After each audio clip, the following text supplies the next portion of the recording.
I'm Kat Anderson at the University of Pittsburgh Medical Center in Pittsburgh, Pennsylvania. Welcome to NCAA on campus.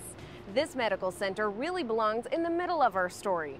The beginning takes place at West Liberty University, about 50 miles from Pittsburgh and just 9 miles north of Wheeling, West Virginia. It was just this spring that West Liberty State College became West Liberty University. This is the state's oldest institution of higher learning. It was established in 1837. There are about 2,600 undergrads here, and the school provides a laptop to every full-time incoming freshman. Shannon Baldauf came here as a freshman in 2004, and one of the things she did early in her college career was make a list of about 15 things she wanted to accomplish before she graduated. I had things like go take a walking tour of Pittsburgh, go to a musical, I wanted to go to a zoo. Those were all like random things that I know I could get done, and then I put on there donate a kidney, because I wanted to donate my kidney since my little cousin found out he was born only with one kidney. I think I was 8 or 9 then. I read up on it, and you can live healthy with one kidney. And then when I realized he's not going to need it, I was like, well, if I was going to donate it to family, why not to someone else who I have no idea who they are? I could like save their lives. Jared Laser is a decade older than Shannon, but from the same hometown.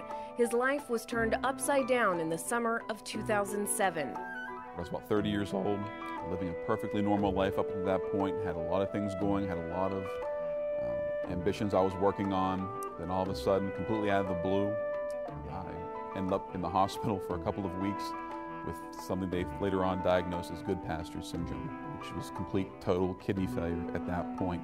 The typical person on dialysis will tell you, I feel crappy all the time, I feel weak, I feel tired, I don't feel the energy to do anything. I have to go on dialysis, I have to sit on a chair for 4 hours a day, 3 times a week. I need to be hooked up to a machine. And even after dialysis, I still don't feel great. I feel tired, I feel weak. I started going to breakfast with my dad at a restaurant locally at my house. That's when I met Jared's parents, who one day brought up that their son needed a kidney, and that the father was seeing about if he could do it.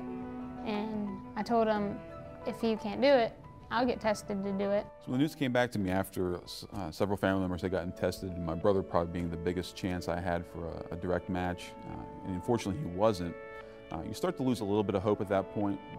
I got a phone call from my mom, and she was talking to me about how one of the daughters of a gentleman my dad works with actually possibly could be a match. She was willing to be tested, and she went and actually got tested, and it came back she was a 100% match, which is extremely rare. So when I heard the news, I was really just taken back, and you become numb almost at the first instance. You're just kind of wondering, how in the world is that possible? Meeting Shannon for the first time, I remember the morning very well, because just the thought of somebody who was willing to give up a perfectly good organ to somebody they had never met before in their entire life just absolutely just kind of baffled me. She was a little quiet to begin with, but within the first 10 seconds, I mean, you could just tell this was somebody special. There's no question about it. This past June, Shannon and Jared underwent the transplant surgery at the University of Pittsburgh Medical Center. All went well, and Shannon's gift has inspired everyone who knows the story. Anybody who could do that and give up their life, potentially, from complications or potentially dying for a major operation, who would do something like that for somebody who she does not know, is basically a very awesome person. There's no doubt about it. Somebody her age coming along and doing that and saying they're going to do that, and it puts you in awe because you don't expect it out of somebody. I think when I donated my kidney, it impacted the team. They all joke around with me. They're like, wow, you donated a kidney. Like, what am I going to do with my life now? I feel worthless. So they joke about it all the time. They feel it's really impacted their lives, and they need to start thinking and doing things better for other people.